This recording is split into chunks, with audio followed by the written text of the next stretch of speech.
Astaghfirullah. Assalamualaikum warahmatullahi wabarakatuh. Alhamdulillah wassalatu wassalamu ala rasulillah wa ala alihi wa sahbihi wa mawalah wa la hawla wa la quwata illa billahi wa ba'du. Qala Allah azza wa jalla ya ayyuhalladzina amanu taqullaha haqqa tuqatih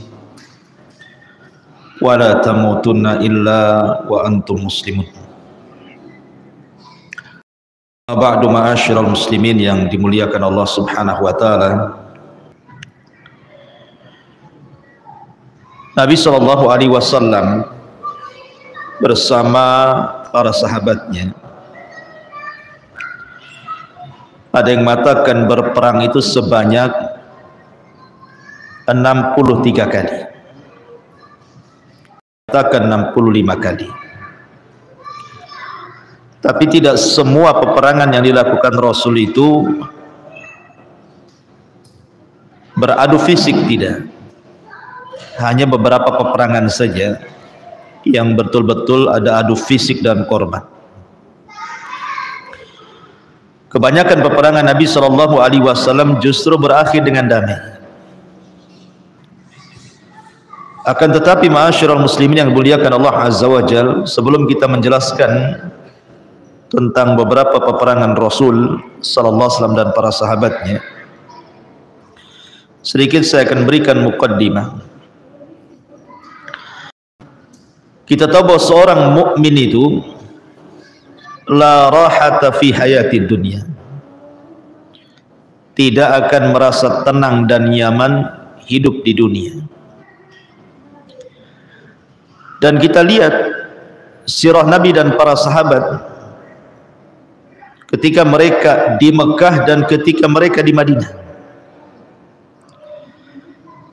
Ketika para sahabat di Mekah, sudah saya jelaskan bagaimana para sahabat itu ditekan, diintimidasi, sebagian disiksa, bahkan sampai ada yang dibunuh, sehingga mereka harus meninggalkan Mekah dan hijrah ke Habasyah, dan berakhir dengan hijrah pula ke Madinah. Sesampainya kemudian mereka hijrah dari Mekah ke Madinah dan dari Habasyah pun mereka bergabung di Madinah, pun tidak istirahat mereka. Karena orang-orang musyrik Quraisy itu bukan senang musuhnya pindah ke Madinah, malah mereka saking bencinya, mereka pun selalu membuat masalah karena ketakutan kalau seandainya Rasul dan para sahabatnya bertambah banyak, nanti nyerang balik ke mereka. Ditambah-tambah di Madinah sendiri musuhnya itu ada yang baru, orang-orang Yahudi, kemudian orang-orang munafik. Kemudian selama 10 tahun di kota Madinah, Nabi Shallallahu Alaihi Wasallam harus berperang sebanyak 63 kali. Jadi seolah-olah mulai dari diangkatnya beliau dari jadi Nabi sampai wafatnya beliau itu tidak pernah tenang. Begitu juga para sahabat Nabi Shallallahu Alaihi Wasallam. Kenapa demikian? Karena seorang mukmin itu tidak akan tenang sampai dia berjumpa dengan Allah Subhanahu Wa Taala.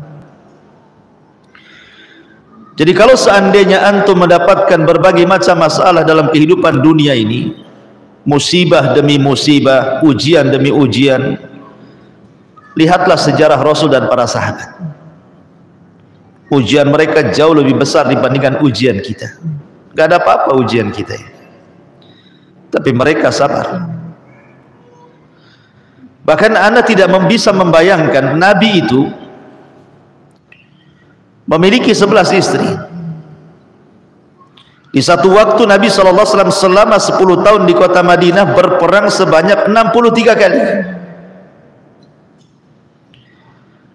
Artinya bagaimana sibuknya Nabi SAW mengurus keluarganya, mengurus umatnya, mengurus para sahabatnya, dan begitu seterusnya. Tetapi Nabi SAW diutus sebagai contoh. Begitulah Allah Subhanahu wa taala jadikan beliau uswatun hasanah. Laqad kana lakum fi Rasulillahi uswatun hasanah. Dan ini bentuk mukjizat Nabi ya. Nabi itu punya fisik yang sangat kuat sekali. Di dalam Islam itu ada namanya sunnatut tadafu. Sunnatut tadafu itu artinya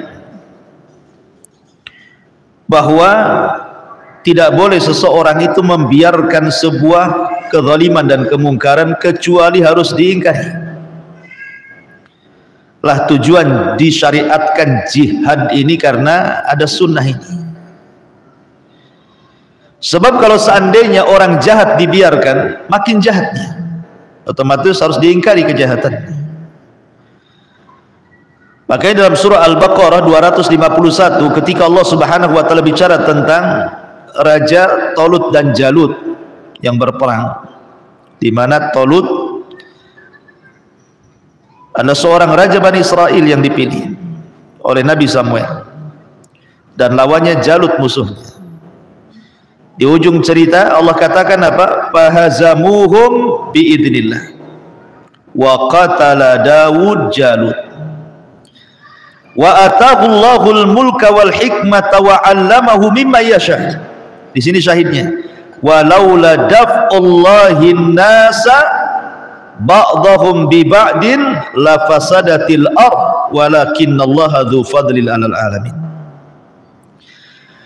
Maka mereka mengalahkan dengan izin Allah, dan Daud membunuh Jalut.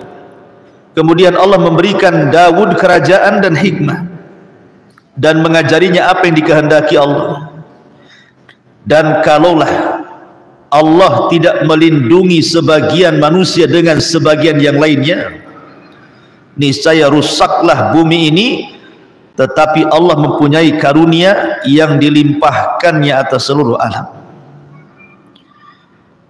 Artinya bahwa ketika disyariatkan jihad itu dalam rangka melindungi, supaya jangan terkesan bahwa Islam itu sadis, tidak.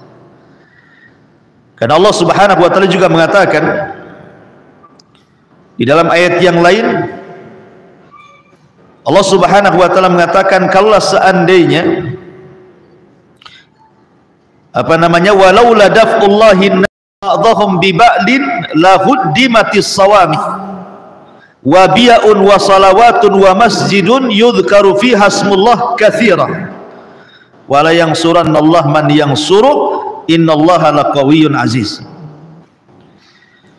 Allah Subhanahu wa taala mengatakan seandainya Allah tidak menolak keganasan sebagian manusia dengan sebagian yang lainnya, tentulah telah dirobohkan biara-biara Nasrani, gereja-gereja, rumah ibadah-ibadah Yahudi, dan juga masjid-masjid yang di dalamnya banyak disebut nama Allah. Allah pasti akan menolong orang-orang yang menolong agamanya. Sungguh Allah maha kuat lagi maha perkasa. Artinya disyariatkan jihad dalam Islam itu untuk meredam keganasan sebagian manusia. Coba bayangkan, Nabi dan para sahabat itu dikejar-kejar, disiksa dan lain sebagainya hanya karena mereka mengatakan la ilaha illallah. Mereka tidak merugikan orang lain kan, hanya mengajak untuk orang mengucapkan la ilaha illallah, tapi diperangi sedemikian rupa. Makanya disyariatkan jihad di sini supaya orang-orang jahat itu berhenti dari kejahatannya, dan keganasan manusia dengan kepada keganasan yang lainnya teredamkan dengan adanya jihad. Dan jihad ini juga bukan hanya sekedar jihad dengan fisik saja, ada namanya jihad dengan harta, jihad melawan hawa nafsu, dan begitu seterusnya. Ma'asyiral muslimin yang dimuliakan Allah Subhanahu wa taala. Tetapi dalam Islam, Nabi SAW ketika disyariatkan jihad itu tidak langsung secara mutlak kewajibannya, tidak, tapi ada 4 marhalah. Ada 4 marhalah. Pertama, Nabi SAW tidak melawan. Mereka disakiti, ya diam saja. Mereka dihina, ia diam saja. Bahkan keluarga Ammar ibn Yasir dibantai, sahabat pun tidak bisa apa-apa. Karena perintahnya waktu itu belum ada jihad secara fisik, tetapi jihadnya hanya membela diri dan wa'arid anil musyrikin. Disuruh kita ini jangan meladeni orang-orang musyrik, disuruh sabar. Jihad melawan hawa nafsu. Sampai Nabi SAW pun tidak bisa apa-apa kan, melihat para sahabat yang disiksa juga. Kemudian yang kedua, baru setelah kemudian hijrah ke kota Madinah, barulah kemudian Allah Subhanahu wa taala izinkan Rasul untuk berjihad. Diizinkan. Adina lil ladzina kafaru dan begitu seterusnya. Tetapi belum ada kewajiban. Yang mau jihad silahkan, yang tidak jihad pun silahkan. Tidak ada pilihan. Maksudnya bukan tidak ada paksaan, tidak, boleh memilih. Seperti dalam perang Badar nanti dikisahkan. Itu kan Rasul hanya meminta para sahabat yang mau gabung saja kan gitu. Kemudian yang ketiga baru diwajibkan. Diwajibkan secara mutlak. Tetapi tidak boleh i'tidah. Maknanya Nabi SAW apabila mengalahkan musuh-musuhnya, maka tidak boleh mengambil harta rampasan perangnya, kecuali hanya sebatas apa yang mereka ambil ketika mereka diusir dari Mekah. Umpamanya ketika sahabat ini terusir dari Mekah, rumahnya diambil, dihargakan aja rumahnya berapa. Jadi ketika dapat ghanimah ya seharga rumah, selebihnya nggak akan diambil gitu maksudnya. Terakhir Allah mengatakan qatilul musyrikina kafatan kama yuqatilunakum kafah. Perangi orang musyrik secara keseluruhan sebagaimana mereka juga memerangi kita. Maka boleh diambil ghanimahnya semua, bisa ditawan tawanannya dan begitu seterusnya. Jadi ada marhalahnya dalam pensyariatan jihad itu. Ma'asyiral muslimin yang dimuliakan Allah Azza wa Jalla, perang perdana yang kita akan bahas adalah, maksudnya perang besar ya, karena ada perang-perang kecil, adalah perang Badar, Badar Kubra. Ini yang menarik kita kisahkan. Tetapi untuk pertemuan kali ini kita tidak hendak membahas perang Badar dulu. Kita akan membahas tentang sebab-sebab kenapa terjadi perang ini, dan beberapa peperangan kecil yang terjadi sebelum datangnya perang Badar. Ma'asyiral muslimin yang dimuliakan Allah Azza wa Jalla, kita tahu bahwa ketika para sahabat Nabi SAW hijrah dari Mekah ke Madinah, betul-betul hijrah itu adalah bentuk pengorbanan para sahabat. Bagaimana tidak? Rumah mereka diambil, kemudian dijual, diambil uangnya. Tanah mereka dirampas, bisnis mereka dihancurkan. Betul-betul mereka datang dari Mekah ke Madinah itu terancam nyawanya dan tidak membawa harta di badan. Makanya Nabi SAW akhirnya kemudian ingin membalas, karena mereka sudah mengambil kekayaan para sahabat, maka Nabi pun ingin mengambil kekayaannya kembali. Artinya mengambil hak. Dengan cara apa? Kita tahu bahwa orang-orang Mekah itu, ma'isyah mereka, untuk kehidupan mereka itu kan berdagang. Karena orang Mekah itu memang sudah mengalir urat dan darah perdagangan itu sampai ke anak-anak mereka. Sampai Allah Subhanahu wa taala gambarkan dalam Al-Qur'an, li'ila fi Quraisyin ila fihim rihlatash syita'i was-said. Sampai mereka itu punya dua musim untuk berniaga, musim dingin dan musim panas, ke Yaman dan ke Syam. Masalahnya kebanyakan mereka ke Syam. Jalur Mekah ke Syam itu mau tidak mau harus lewat Madinah, karena gak ada jalan lagi. Masalahnya mau jalan kemana?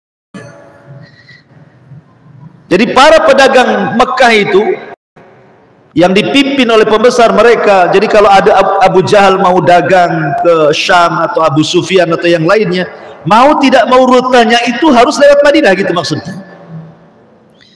sehingga ada kesempatan Rasul dan para sahabatnya mencegat kafilah mereka. Kalau mereka bawa dagangan dari Syam atau dari Mekah, maka akan dicegat, akan diambil sebagai menuntut hak, bukan mencuri, tidak, bukan merampok, tidak. Rasul ingin mengambil hak yang sudah diambil mereka, karena harta para sahabat itu betul-betul dirampas gitu, seperti peristiwa Abdullah ibn Jahaz, rumahnya dirampas, dijual, diambil uangnya, bisnisnya dihancurkan, diusir, dan begitu seterusnya kan. Kezaliman orang-orang musyrik itu sudah melampau, sehingga sudah sewajarnya Nabi ingin mengambil hak, bukan merampok, ingin mengambil hak. Dari sinilah kemudian akhirnya banyak terjadi peperangan-peperangan kecil, dan saya akan kisahkan secara ringkas peperangan Nabi SAW sebelum Badar. Itu ada 8 peperangan. Ringkas saja. Pertama, Sariyatul Abwa ataupun Sariyatul Wadan, perang Abwa dan perang Wadan. Disebut Sariyah itu maksudnya ada peperangan itu yang tidak ikut serta Nabi di situ. Nabi tidak memimpin, itu disebut Sariyah. Tapi ada perang besar yang Nabi tidak ikut di situ pun disebut Sariyah, seperti umpamanya perang apa itu? Perang Tabuk, ya kan? Ada yang mengatakan karena banyaknya pasukan, ada yang mengatakan karena Nabi SAW perang Mu'tah. Perang Mu'tah itu disebut peperangan, padahal Rasul tidak ikut di sini. Boleh jadi karena Nabi SAW diperlihatkan dari Madinah orang-orang yang mati syahid, atau boleh jadi karena pasukannya besar sehingga disebut peperangan gitu, bukan Sariyah. Tapi secara definisi kalau disebut Sariyah artinya peperangan yang Rasul tidak ikut terlibat di situ, tidak memimpin. Jadi diutus sahabat untuk memimpin. Lah kebanyakan peperangan-peperangan sebelum perang Badar itu adalah Sariyah. Walaupun ada beberapa peperangan yang dipimpin Nabi SAW, nanti kita akan jelaskan. Yang pertama Sariyatul Abwa atau Sariyatul Wadan. Tidak terjadi peperangan, dan orang-orang kafir Quraisy berhasil lolos, sehingga tidak banyak cerita di sini. Kemudian yang kedua Sariyah Ubaidah Ibnul Harith. Sariyah Ubaidah Ibnul Harith. Kenapa? Karena dalam peperangan ini Nabi SAW menunjuk Abdullah ibn Harith untuk menjadi pemimpin membawa 60 pasukan. Nabi SAW memerintahkan Ubaidah Ibnul Harith untuk memimpin 60 pasukan, semua orang muhajirin, tidak ada orang Ansar, karena yang punya kepentingan orang muhajirin kan, yang diambil-ambil hartanya itu. Lah ketika itu orang-orang musyrik dipimpin oleh Abi Sufyan pulang dari Syam. Ada yang mengatakan yang dipimpin oleh Ikrimah putra Abi Jahal, dan berjumpa di sebuah tempat namanya Rabiq As-Sahili. Rabiq As-Sahili. Lah ketika itu ma'asyiral muslimin yang dimuliakan Allah Subhanahu wa taala, Abi Sufyan ini ataupun Ikrimah bin Abi Jahal itu cukup banyak bawa pasukan. Biasa peperangan Islam itu kan kaum muslimin tak banyak jumlahnya kan, orang-orang musyrik banyak gitu ya. Jadi dia hanya 60 orang. Sementara Abi Sufyan ini membawa sekitar 200-an orang. Lah di sinilah ma'asyiral muslimin yang dimuliakan Allah Azza wa Jalla terjadi peperangan pertama dalam Islam. Tetapi tidak adu fisik, hanya lempar-lemparan panah saja. Makanya Sa'ad bin Abi Waqqas sampai mengatakan, ana awwal man ramas sahma fi sabilillah. Sa'ad bin Abi Waqqas ini salah satu pasukan yang ikut dalam peperangan ini. Dia mengatakan, demi Allah sayalah orang yang pertama kali melempar panah dalam Islam, katanya. Jadi tidak terjadi adu fisik, hanya lempar-lemparan panah gitu saja, sehingga tidak ada korban di sini. Karena Abi Sufyan berhasil lolos dan kabur ke Mekah, dan tidak ada ghanimah yang dibawa oleh Ubaidah ibnul Haris ini. Cuman ada seorang sahabat namanya Utbah bin Ghazwan dan juga Miqdad ibnul Aswad. Itu kan dua sahabat yang ketika itu belum hijrah karena lemah. Jadi akhirnya dia pura-pura ikut pasukan Abi Sufyan, padahal dia seorang muslim kan. Tiba-tiba di tengah jalan ketahuan keislaman keduanya, kemudian diikat. Lah saat terjadi perang panah itu, jadi Miqdad ibnul Aswad dan Utbah ibn Ghazwan ini mengambil kesempatan saat orang-orang Quraisy sedang sibuk perang, dia melarikan diri.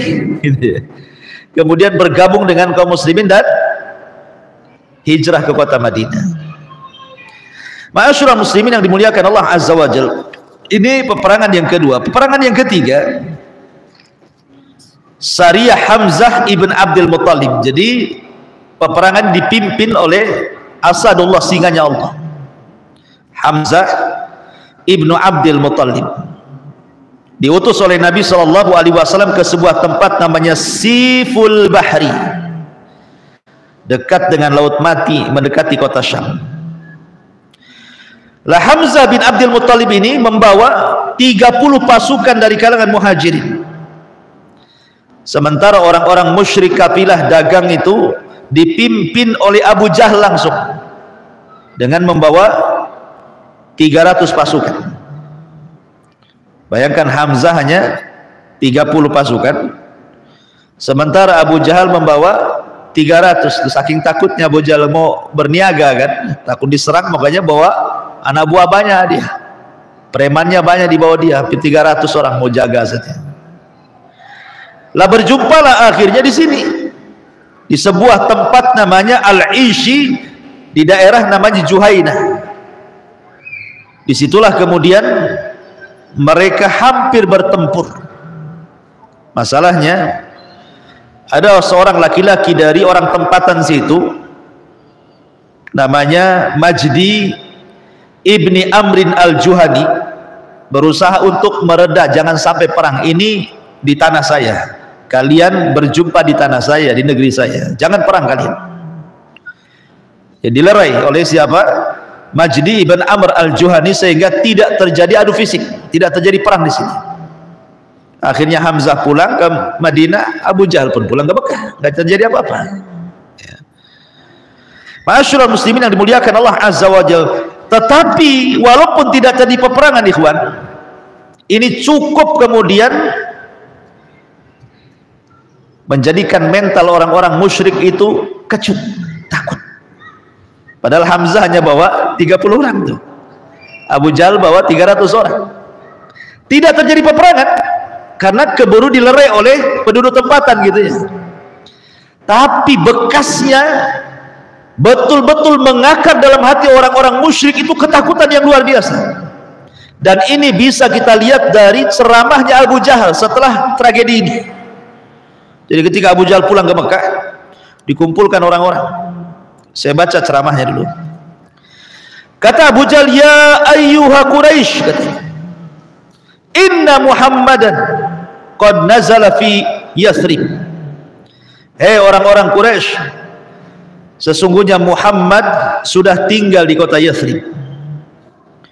Wa qad arsala tala'iahu innama yuridu an yusiba minkum sayyi'an fahdharu an tamurru alaihi au an tuqaribuhu. Sesungguhnya Muhammad, kata Abu Jahal, sudah mengutus para pengintai-pengintainya, dan dia menginginkan dengan para pengintainya itu keburukan kepada kalian. Hati-hati kalian, katanya. Hati-hati kalau kalian mau dagang cari rute ke Madinah itu, hati-hati, jangan jalan sembarang jalan, katanya. Makanya Abu Jahal mengatakan, fahdharu, hati-hati kalian, antamurru alaihi, untuk lewat di mana Muhammad ada di situ, au antuqaribuhu, ataupun lewat di mana dekat dengan Muhammad ada di situ, katanya. Saking takutnya Abu Jahal. Kalau bisa cari jalan lain, itu kan menunjukkan penakut namanya. Kalau penakut kan biasa cari jalan lain kan itu ya. Kalau antum takut tabi yang lewat sini, antum lewat sana kan itu. Namanya penakut kan gitu. Ya. Kemudian kata Abu Jahal, wa anna Muhammadan kal asadil dhari. Ingat, Muhammad itu seperti singa yang buas. Wa innahu hanikun alaikum, dan dia sangat dendam kepada kalian katanya. Kenapa? Wa qad nafaitumuhu nafyal kirdani anil manasik. Karena kalian sudah mengusir dia seperti mencabut kutu dari sanamnya unta katanya. Seperti mengambil kutu dan melemparkannya dari unta. Kemudian kata Abu Jahal, wallahi innahu la saharatun, demi Allah si Muhammad itu pakar sihir katanya. Wallahi ma ra'aitu qattun, wallahi ma ra'aituhu qat min ashabihi illa wa ma'ahu syayatin. Demi Allah, kata dia, tidaklah aku melihat dia dan para sahabatnya kecuali dikelilingi oleh setan-setan katanya. Kemudian kata Abu Jahal, wa qad araftum anna ma'ahu bani Qailah innahum aduwwun ista'ana bi aduwwihi. Dan kalian tahu bahwa sekarang Muhammad bersama Bani Qailah, maksudnya bersama suku Khazraj dan Aus, dan mereka saling bekerja sama. Hati-hati kalian katanya. Lihat, kata-kata Abu Jahal ini menunjukkan apa? Pengecutnya Abu Jahal kan, dan perasaan takutnya orang-orang musyrik kepada Nabi SAW dan para sahabat. Dan ini persis seperti sabda Nabi SAW apa? Nusirtu birru'bi masirata syahri. Allah tolong kepadaku, kata Rasul, di mana Allah tanamkan rasa takut kepada musuh-musuhku sejauh perjalanan 1 bulan. Jadi Rasul baru jalan saja orang sudah takut tuh. Sampai-sampai Al-Hafidh Ibnu Hajar rahimahullah ta'ala ketika memberikan catatan kepada nusirtu birru'bi masirata syahrin, aku ditolong dengan ditanamkan perasaan takut kepada musuh-musuhku perjalanan 1 bulan. Walaupun Nabi tidak bawa pasukan, berjalan sendiri tanpa pedang, mereka sudah takut. Dan itu bentuk mukjizat Nabi sallallahu alaihi wasallam. Ma'asyiral muslimin yang dimuliakan Allah azza wa jalla. Kemudian yang keempat, ada namanya Sariyatu Buat atau perang Buat, Ghazwatu Buat, terjadi di Gunung Juhainah. Ketika orang-orang musyrik itu keluar dipimpin oleh Umayyah ibn Khalaf. Umayyah bin Khalaf ini tuannya Bilal yang menyiksa Bilal, namanya Umayyah ibn Khalaf. Dan mereka membawa 100 pasukan. Lah di sini Masya Allah Nabi SAW keluar sendiri. Di sini langsung dipimpin Nabi ini. Dalam perang Buat ini Nabi langsung yang keluar. Dan inilah peperangan di mana jumlah kaum muslimin lebih banyak dibandingkan jumlah orang kafir. Karena Rasul bawa 200 pasukan. Sementara kafilahnya Umayyah ibn Khalaf ini 100 pasukan, berarti 1 lawan 2 kan itu ya. Mereka 100, kita 200. Tapi sayang ini pun tidak terjadi peperangan. Mereka keburu kabur. Ya. Dan Rasul tidak mendapatkan apa-apa. Ya, pulang kembali ke Madinah. Kemudian setelah itu yang nomor 5 ada namanya Sariyatu Al-Usairah. Sariyatu Al-Usairah. Al-Usairah ini dikenal bahwa ini pun dipimpin Nabi SAW, tetapi sayang juga ini tidak terjadi peperangan. Rasul tidak mendapatkan ganimah, tetapi Rasul diminta untuk mengislah kabilah Bani Mudhij. Ketika itu ada masalah, Rasul mengislah mereka, kemudian pulang ke kota Madinah. Kemudian yang nomor 6 ada namanya Sariyah Sa'd bin Abi Waqqas, karena di Sa'd bin Abi Waqqas ini yang memimpin Sariyah ini, ditunjuk oleh Nabi SAW membawa 80 pasukan.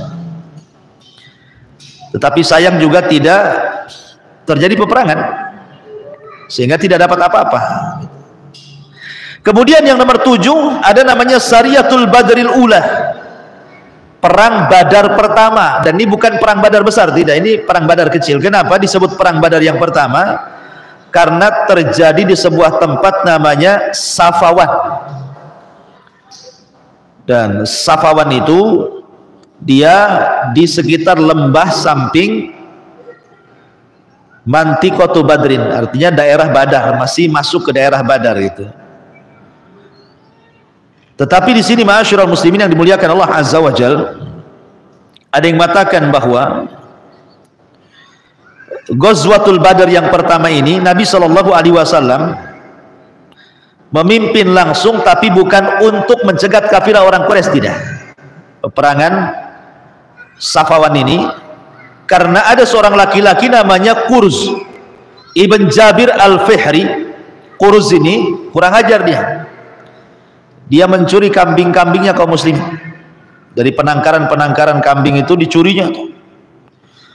Maka kemudian tersebar isu oleh Rasul, diikuti itu kemana Qurz itu. Tapi kemudian setelah berhasil mengambil hartanya kembali, Qurz ini berhasil lari dan tidak ketangkap oleh Nabi. Tapi belakangan dia masuk Islam dan mati syahid di Fatu Mekah. Ya, ini namanya perang Badar yang pertama, yang nomor 7. Kemudian yang nomor 8, ini yang cukup menarik kita ceritakan yang 8 ini, karena ada 2 kesulitan dalam perang yang ke-8 ini, namanya perang Sariyah Abdullah ibn Jahaz. Karena yang memimpin perang Abdullah ibn Jahaz. Kesulitannya 3.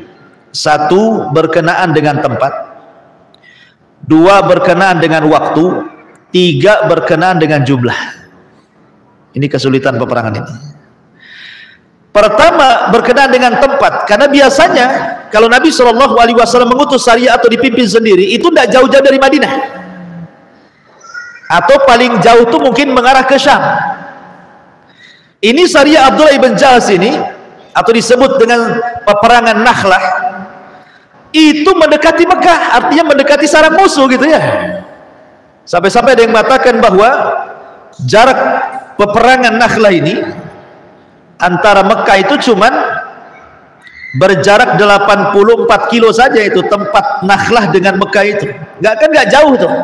Sempat ketahuan sama Abu Jahal, habislah kan gitu ya. Karena itu sarangnya di situ kan itu. Biasanya kalau peperangan sebelumnya ya dekat-dekat Madinah atau ke arah Syam. Ini pula mengarah ke Mekah. Nakhlah ini. Ini kesulitan yang pertama, tempat. Apalagi jarak dari Madinah ke Nakhlah ini mau menempuh perjalanan sekitar 500 km. Jadi berhari-hari gitu baru sampai di situ gitu.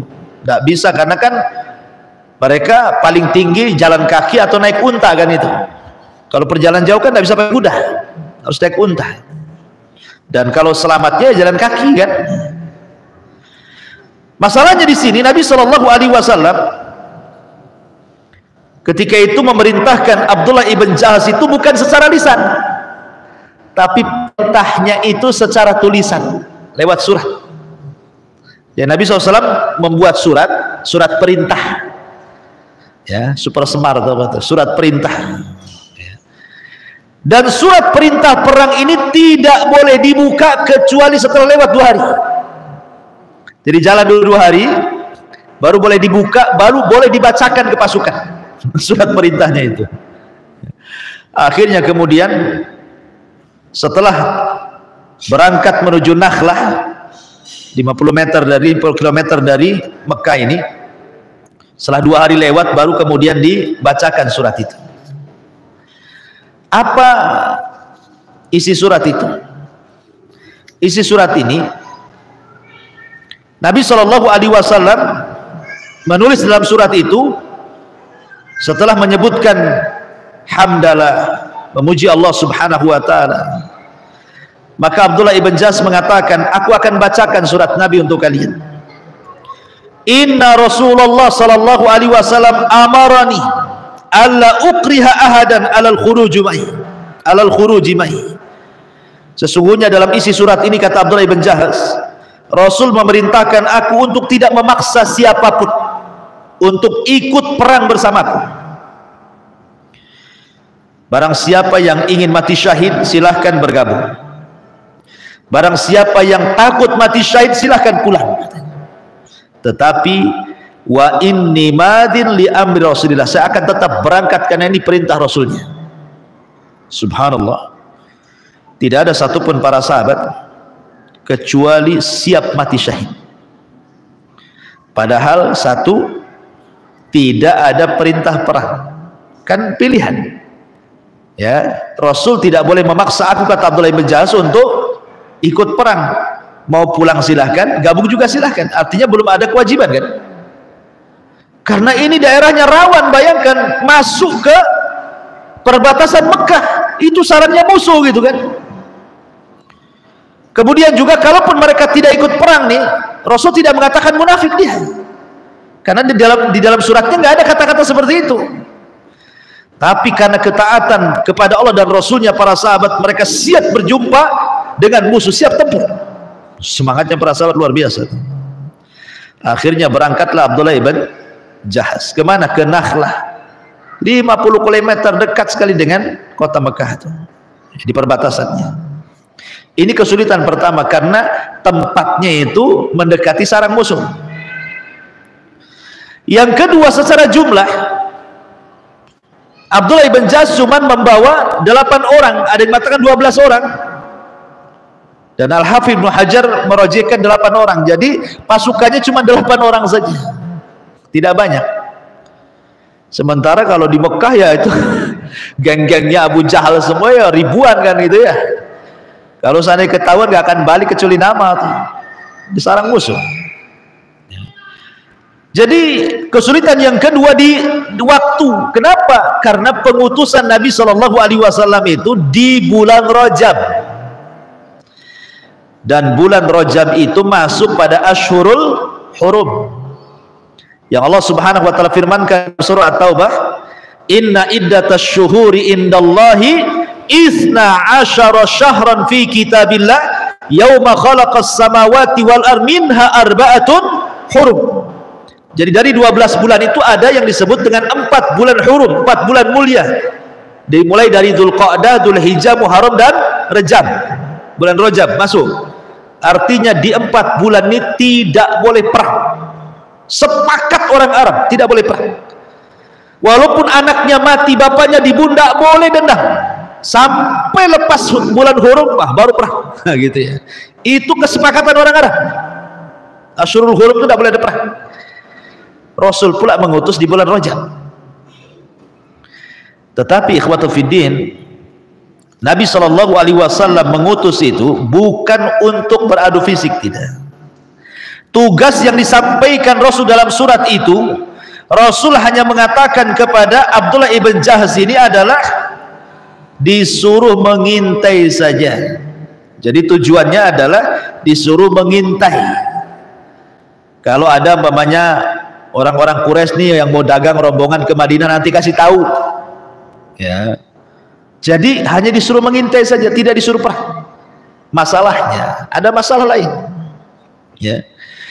Jadi ketika kemudian Abdullah ibn Jahaz ini sudah sampai di Nakhlah tuh, sedang sembunyi itu, intai, datang kafilah orang-orang musyrik keluar, dan jumlahnya tidak banyak, cuma 6. Dia 8, ini 6. Mesti kalah jumlah, menang jumlahnya kita kan. Ini bawa 8 orang, ini 6 orang keluar bawa dagangan. Udah keluar dari haram, pulang ke Mekah dari Syam. Abdullah ibn Jahaz ini bingung mau diserang Rajab, kan itu Ashurul Hurum, tak diserang, nunggu kemudian kita ikuti, sempat selesai Rajab masuk ke Mekah, sama aja bunuh diri, masuk ke sarang musuh kan. Jadi bingung dia. Akhirnya Abdullah ibn Jahaz ini terpikir dengan perbuatan orang-orang musyrik yang sudah mengambil rumahnya, merampas kebunnya, menjual, merusak bisnis, terpikir semua masa dulunya tuh, dendamnya keluarlah akhirnya lah. Jadi dia beristihad, apa yang saya lakukan kepada dia sekarang ini tidaklah lebih parah daripada mereka melakukan kepadaku. Karena Abdullah ibn Jahsh ini orang yang paling dizalimi masalahnya oleh orang-orang Quraisy Mekah itu. Ya wajar akhirnya kan dendamnya keluar kan itu, karena di antara semua sahabat itu dia paling banyak dizalimi. Ketika di akhir-akhir bulan Rajab diserang, betul-betul diserang, akhirnya berhasil membunuh satu orang, Amr ibn Damrah, dibunuh. Dan itulah kematian pertama dalam Islam, dalam jihad, di mana pasukan Abdullah ibn Jahsh membunuh musuh. Itulah pertama kali membunuh orang dalam jihad. Yang kedua menawan 2 orang, dan itulah 2 tawanan pertama dalam Islam, sementara yang lainnya lari. Kemudian hartanya diambil secara sempurna, diboyong ke Madinah. Ya. Masalahnya ini yang kabur nih berhasil masuk kota Mekah, ngelapor ke Abu Jahal CS bahwa mereka kemudian dirampas hartanya, dibantai 1 orang dan ditawan 2 orang. Kemudian bulan Hurum belum keluar, bulan Rajab belum keluar, peristiwanya di akhir-akhir bulan Rajab. Akhirnya jadi kesempatan Abu Jahal untuk apa? Menyebarkan berita. Lihat, Muhammad mengutus pasukannya untuk berperang di bulan yang kami semua sepakat orang Arab tidak boleh perang. Dan isu seperti ini membahayakan, merugikan Rasul. Kenapa? Nanti kabilah-kabilah Arab yang di sekitar Madinah tuh, yang tadinya pro Nabi, bisa saja kemudian pro sana gitu. Itulah Abu Jahal cerdasnya. Dibuatlah berita ke sana kemari. Ya, kalau di zaman itu ada YouTube, langsung dibuatkan podcast gitu kan, langsung disebarkan lewat TikTok dan yang lainnya kan. Tapi kan ya begitu disebar ke sana kemari, sehingga membuat sedih Nabi. Kenapa? Karena Nabi SAW tidak memerintahkan perang kan. Rasul itu hanya memerintahkan untuk mengintai saja. Jadi ini pandai-pandai Abdullah bin Jahsh saja ceritanya ini. Dia nyerang, bunuh orang, dapat 2 tawanan, bawa harta banyak ke Madinah kan itu.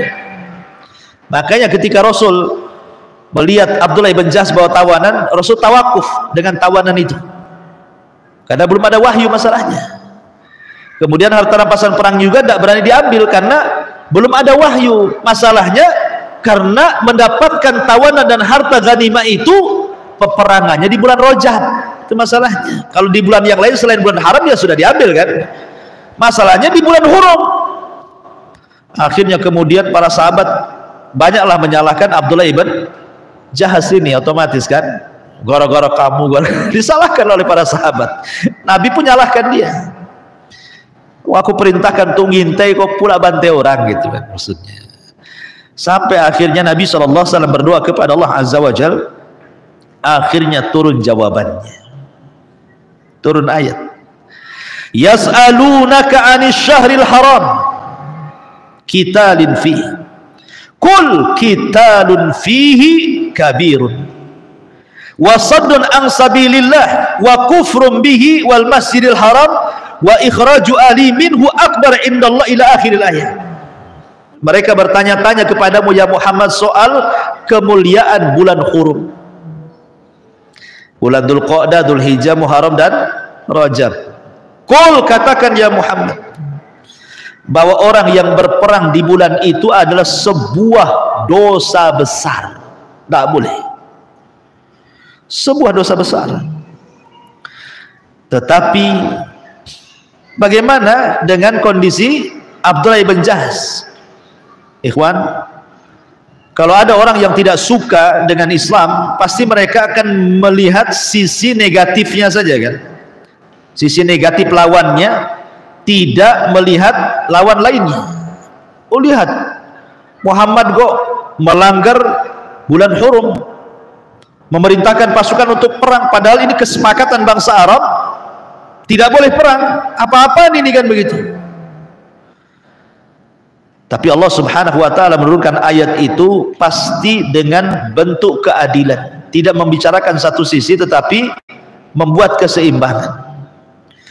Dibandingkan dilakukan, apa yang dilakukan Abdullah ibn Jahsh dengan menyerbu satu kafilah itu tidak seberapa dengan apa? Kejahatan orang-orang Quraisy yang sudah membantai sahabat, membunuh para sahabat, menyiksa Bilal, menyiksa Khabbab, kemudian mengusir sampai ke Habasyah, sampai kemudian ke Madinah, disakiti, dihina, digibah, macam-macam kan. Dengan kejahatan mereka itu, dengan apa yang dilakukan Abdullah ibn Jahsh itu tidak seberapa. Makanya di ujung ayat Allah mengatakan, innal ladzina amanu, Allah turunkan untuk Abdullah bin Jahsh ini. Setelah ayat tadi, innal ladzina amanu wal ladzina hajaru wajahadu fi sabilillah ulaika yarjuna rahmatallah wallahu ghafurur rahim. Sesungguhnya orang-orang yang mereka beriman, maksudnya Abdullah bin Jahsh dan pasukannya itu. Walladzina hajaru, dan mereka orang-orang yang hijrah dari Mekah ke Madinah. Wajahadu fi sabilillah, dan mereka orang yang jihad di jalan Allah. Ulaika yarjuna rahmatallah, mereka lah orang-orang yang meminta rahmat dari Allah. Wallahu ghafurur rahim, dan Allah Maha Pengampun lagi Maha Penyayang. Artinya Allah mengampuni dosa-dosanya. Allah ampuni dosanya Abdullah bin Jahsh. Datang jawaban di sini bahwa apa yang dilakukan Abdullah bin Jahsh itu tidak ada masalah kan, itu dibandingkan dengan kejahatan orang-orang Quraisy. Makanya akhirnya Rasul menetapkan sebagai tawanan dan ganimahnya diambil, dan kebaikan Rasul membayar diat kepada orang yang dibunuhnya 100 ekor unta, karena ketika itu belum ada jawaban kan, sementara ada yang dibunuh. Akhirnya terpaksa Rasul mengirim diat dari Madinah ke Mekah 100 ekor unta ke keluarga yang meninggal itu, ya kan. La ma'asyiral muslimin yang dimuliakan Allah Azza wa Jalla, inilah 8 peperangan terjadi sebelum perang Badar. Lah baru kemudian, kenapa kemudian tercetus perang Badar pertama, di perang besar pertama dalam Islam, maka disebut Yaumal Furqan, Yaumal Taqal Jam'an, hari pembeda, hari di mana dua pasukan besar berjumpa gitu. Dan ingat, dalam perang Badar ini sebenarnya Nabi SAW tidak ada keinginan untuk menghadapi pasukan sebanyak itu dari orang-orang Quraisy, tidak, karena tujuan perang itu bukan ke Badar sebenarnya, tetapi apa? Menghadang kafilah Abi Sufyan, karena mereka mendengar Abi Sufyan ini bawa dagangan banyak dari Syam menuju Mekah. Maka Nabi SAW langsung memimpin pasukan sebanyak 314 orang, persis seperti jumlah tentara Talut ketika melawan Jalut, 314 orang. Sementara pasukan musuh itu 1000 lebih kan, 1000 lebih. Tetapi ikhwatu fiddin dimuliakan Allah Azza wa Jalla, kalau zaman dulu satu orang itu kalau menghadapi pasukan lebih daripada 2, maka lebih daripada 1 lawan 5 dulu kan, atau 1 lawan 5, itu tidak boleh lari, kecuali kalau seandainya lebih daripada 5 boleh lari. Tapi Allah mengatakan, wal ana khaffafallahu ankum wa alima anna fikum dha'fa. Tapi Allah tahu kelemahan kalian. Kalau kalian bawa 100 pasukan, yang dilawan 200 pasukan, berarti jatuhnya 1 lawan 2. Maka itulah musuh maksimal yang diterapkan dalam Islam sampai sekarang. Jadi kalau antum perang, musuhnya 2 orang, antum tidak boleh lari. Kalau lari dosa besar, namanya lari dari peperangan gitu ya. Tapi kalau sudah lebih dari 2, musuhnya 4, boleh antum lari. Paham ya maksudnya? Ya. Jadi ada jumlah maksimal kita itu menghadapi musuh. Jadi kalau musuhnya 2, nggak boleh lari. Lari masuk pada ayat hadis tentang dosa besar lari dari peperangan. Tapi kalau 3 orang musuhnya, ambil aja kaki 1000. Ya. Boleh, dan tidak dikatakan lari dari peperangan. Kenapa? Karena sudah di luar limit kan itu ya. Cuman jatahnya 2 saja antum boleh bantai itu. Kalau 3 boleh lari lah kan gitu. Begitulah Allah Subhanahu wa taala berikan keringanan dalam peperangan gitu maksudnya. Kembali ke kisah, Jadi Nabi SAW membawa 314 orang ini mau menghadang Abi Sufyan. Cerdas pula Abi Sufyan ini. Tentu kan para sahabat dengan terlaluinya 8 peperangan itu kan sudah tertempa gitu bahasanya ya. Sudah pernah menghadapi musuh walaupun kebanyakannya tidak terjadi perang gitu. Tetapi kan walaupun demikian kan sudah terlatih, sudah bisa lagi tahu strategi perang kan, karena sudah 8 kali masalahnya. Abi Sufyan ini cerdas orangnya, karena sudah terbiasa dihadang kawan-kawannya, jadi dia tahulah. Akhirnya kemudian dia pun membuat taktik ya, strategis. Rupanya bocorlah pasukan Nabi SAW ke telinga Abi Sufyan ini. Tahu kalau dia mau ditangkap, mau diserang, mau diambil hartanya. Cerdas Abi Sufyan. Dia menyewa 1 orang penunggang kuda tercepat kala itu, namanya Dhamdham. Ya, Dhamdham itu nama orangnya itu. Penunggang kuda. Pokoknya disewa mahal supaya memberitahu Abu Jahal yang ada di Mekah bahwa harta-harta mereka yang dibawa oleh Abi Sufyan akan diambil oleh Muhammad dan pasukannya. Rupanya subhanallah, sebelum pasukan Rasul mendekati Abi Sufyan, Dhamdham sudah sampai di Mekah dulu. Abu Jahal marah. Disitulah Abu Jahal menggerakkan semua pasukan, bahkan dipaksa semua anak muda harus ikut, kalau tidak diancam. Harus ikut semua. Ya. Makanya yang terlibat banyak anak-anak muda, terpaksa mereka harus ikut. Salah satu yang ikut siapa? Suami Zainab, putri Nabi SAW. Siapa namanya? Abul As ibn Rabi. Abdullah ibn Salam masih kafir, suaminya daripada Zainab putri Nabi. Dan Zainab ketika itu tidak ikut hijrah, ikut suaminya. Dia sudah minta izin tidak ikut hijrah, terpaksa ikut suaminya karena cintanya dengan suami. Akhirnya Abul As pun mau tidak mau harus terlibat juga dalam pasukan Abu Jahal. Yang dilawan siapa? Mertuanya Nabi SAW. Di sana Zainab sedih, tiap malam dia menangis. Akhirnya dia terus berdoa kepada Allah, Allahumma ansur li abi wahfan li zawji. Ya Allah, tolonglah bapakku tapi tolong jaga pula suamiku, katanya. Aku tidak mau anak-anakku jadi yatim. Terus berdoa seperti itu. Makanya ketika betul-betul terjadi perang Badar, dimenangkan kaum muslimin, betul-betul Abul As dijaga oleh Allah, tidak mati kan, cuman tertawan itu saja. Akhirnya ditebus oleh Zainab dengan kalung hadiah daripada Khadijah, tapi dikembalikan lagi oleh Nabi SAW, dan Abul As dibebaskan dengan syarat, karena sudah turun ayat tidak boleh laki-laki musyrik menikah dengan perempuan muslimah. Syaratnya kau boleh pulang tapi kembalikan putriku ke Madinah. Ya. Intinya bahwa ketika Abu Jahal ini dapat laporan dari Dhamdham, disitulah dia memaksa semua anak-anak muda Quraisy terlibat, berangkat semua ke Badar. Berangkat mereka ke Badar. Lah dari sinilah maka perang tersebut kemudian disebut perang Badar, karena tempatnya di Badar. Subhanallah. Nabi SAW ini malam-malam dia berdoa kepada Allah, manusiawilah. Dia sudah dapat berita dari intelnya bahwa pasukan Abu Jahal banyak, sementara dia melihat pasukan dia sedikit. Maka Nabi SAW berdoa kepada Allah, istighatsah, dan mengatakan, Allahumma intahlik hadhil isabah falan tu'bad abada. Ya Allah, kalau kau hancurkan kelompok yang sedikit ini, nggak ada orang nyembah kamu lagi. Terus berdoa sampai ridaknya terbang diambil oleh Abu Bakar. Hasbuka, hasbuka, cukup wahai Rasul berdoamu. Tiba-tiba Rasul tersenyum dan mengatakan, absyir ya Abu Bakrin, berbahagialah, malam ini Allah turunkan 1000 malaikat. Berbahagialah, malam ini Allah sudah turunkan 1000 malaikat untuk menolong dalam peperangan kita besok.